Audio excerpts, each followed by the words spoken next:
Hello everyone, I am Vishesh and today I will be discussing K-shaped recovery in India, focusing on economic divergence in the post-pandemic period.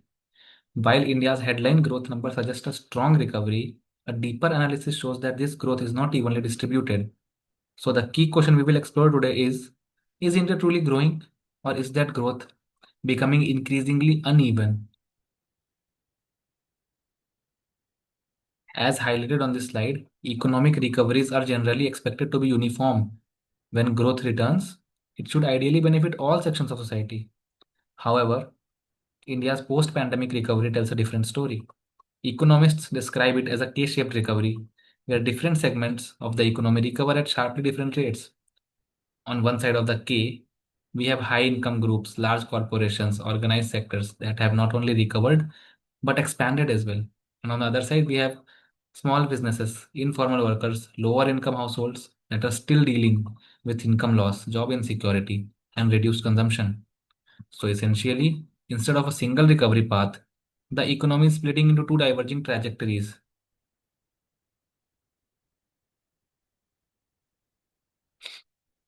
This divergence becomes very clear when we look at different sectors.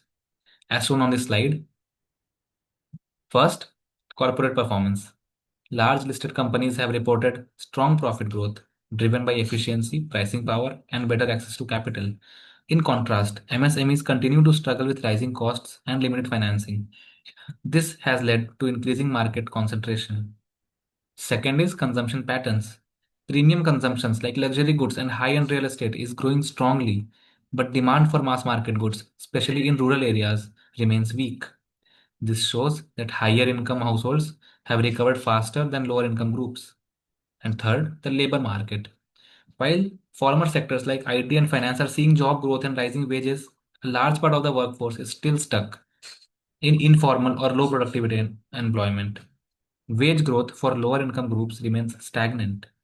So, overall, growth exists, but it is clearly unevenly distributed.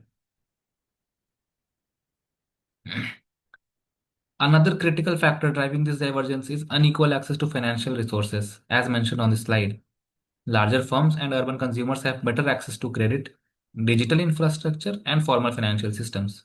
This allows them to invest, expand, and grow faster. In contrast, small businesses and rural households often face higher borrowing costs or limited access to credit. Over time, this creates a compounding effect.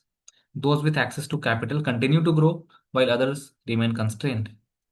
From a policy perspective, this raises an important challenge. While government spending and reforms have supported overall growth, ensuring that this growth reaches all sections of society remains difficult.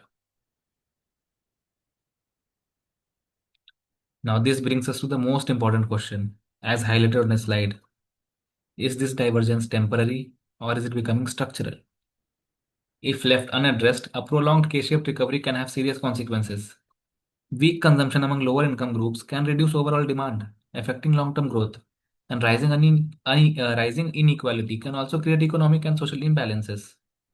At the same time, some level of divergence is natural during economic transitions, especially when economies are formalizing and becoming more technology driven.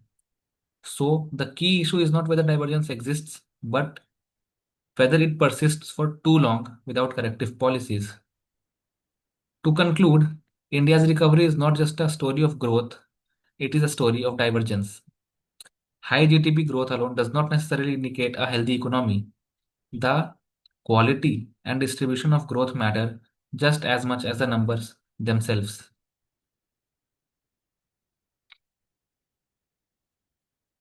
Going forward, the focus should be on making growth more inclusive and ensuring that its benefits reach all the sections of the society.